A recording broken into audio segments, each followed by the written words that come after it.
기다려왔던 순간이다. 그거야. 이건 어디서 건진 보물인고?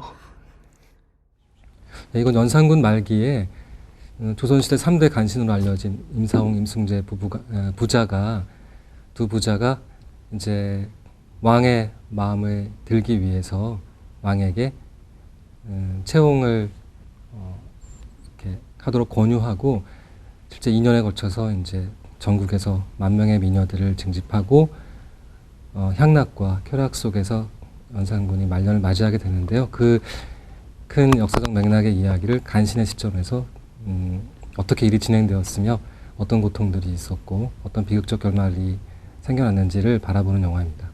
사실 연산군 이야기는 저한테 많이 익숙한데 영화나 드라마나 많이 다뤄졌고, 근데 신기하게도 이 거대한 채홍의 역사는 사실 잘 언급이 안 됐습니다. 그 이유가 뭘까? 그 질문에서부터 시작을 했었고, 간신이라는 말 자체가 굉장히 정치적인 언어지만 일상 속에서 쓰이고 있기 때문에 사실 모든 인간의 삶이 권력을 지향하고 또 권력 밑에서 간신이 될 수밖에 없는 많은 선택들을 하게 되는데요. 나는 어떤 유형의 간신일까? 잘못된 어떤 권력의 결과가 어떤 안 좋은 큰 피해를 낳게 될까? 그런 거를 관객들이 좀 이렇게 깨달을 수 있기 때문에 이 이야기를 한마디로 정리하자면 이 영화는 흥청망청의 기원을 다룬 이야기라고 볼 수 있는데요. 잊혀진 역사의 흥청이라는 것이 왕에게 바쳐졌던 여자인데 그 뜻이 없어지고 묘하게 쓰이고 있다는 사실 자체가 저한테 시사하는 바가 큰데요. 이 영화를 보고 나면은 이제 이제 무슨 뜻인지 알고 쓰겠구나 이런 생각이 들 것 같아요. 강제로 끌려와서 왕의 놀이개가 되기 위해서 살아남기 위해서 각종 수련도 하고 경쟁도 하고 죽어나가기도 하고 후궁이 되기도 하고 그런 파란만장한 그 이야기를 2시간이라는 작은 그릇에 담다 보니까 혹독한 순간이나 노골적인 순간들을 다큐멘터리처럼 잡아내야겠다고 생각을 했었고, 내 조정에 충신은 없어. 충격만 있을 뿐. 태생적으로 뭔가 예술가적인 기질이 많이 들어가면 어떨까. 그 실록 같은데 역사 책에도 보면은 그런 자질들이 많이 나오거든요. 시도 쓰고 뭐 그림도 그리고 춤에도 능하고. 그래서 그런 모습들을 영화 속에서 잘 보여주면 우리가 생각하는 그냥 단순한 폭군이 아닌 조금 더 지금으로 따지자면 좀 아티스트적인 왕 같지 않은 다른 모습이 나오지 않을까 해서 그런 모습을 좀 중점적으로 넣어봤습니다.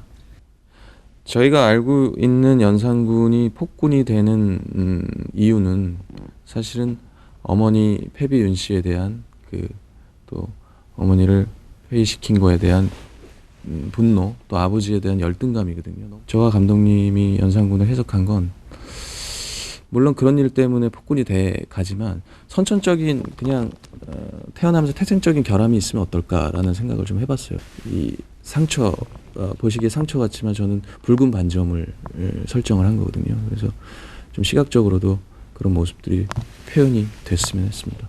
저는 사실은 이게 지어낸 얘기인 줄 알았어요. 거기에 나오는 사례들이. 근데 어떤 캐릭터, 어떤 작품을 할 때보다 책을 많이 볼 수밖에 없었어요. 왜냐하면 실존 인물이고 또 역사의 기반이 있어야 되니까. 처음에는 좀 놀라고 어떻게 표현을 할까 걱정을 했는데 그 사례들이 오히려 연기하는 데는 훨씬 재미와 도움을 줬던 것 같습니다. 저와 조준 씨가 연기한 임승재는 어렸을 때부터 친구예요. 그래서 수직관계가 아닌 수평관계죠. 그래서 기승전결에 따라서 둘의 관계를 조금 명확하게 설명을 해주는 게 필요했어요. 뒤로 갈수록 서로에게 몰래 감추고 있는 비밀들이 있는 거죠. 그것들이 하나씩 드러나기 시작하면서 욕망이 드러나면서 파멸해가는 모습들을 좀 보여주고 싶었습니다. 도대체 네가 얘기하는 간신이 무엇이더냐? 강한 놈 적고 약한 놈 적히는 것이지. 누가 널 죽이기라도 한다든 그저 왕처럼 놀아보고 있거든. 우리를 소인이라고 칭했던 놈들 모두 목숨을 구걸하게 될 것이다. 소인 전하를 위해 신명을 다했사옵니다.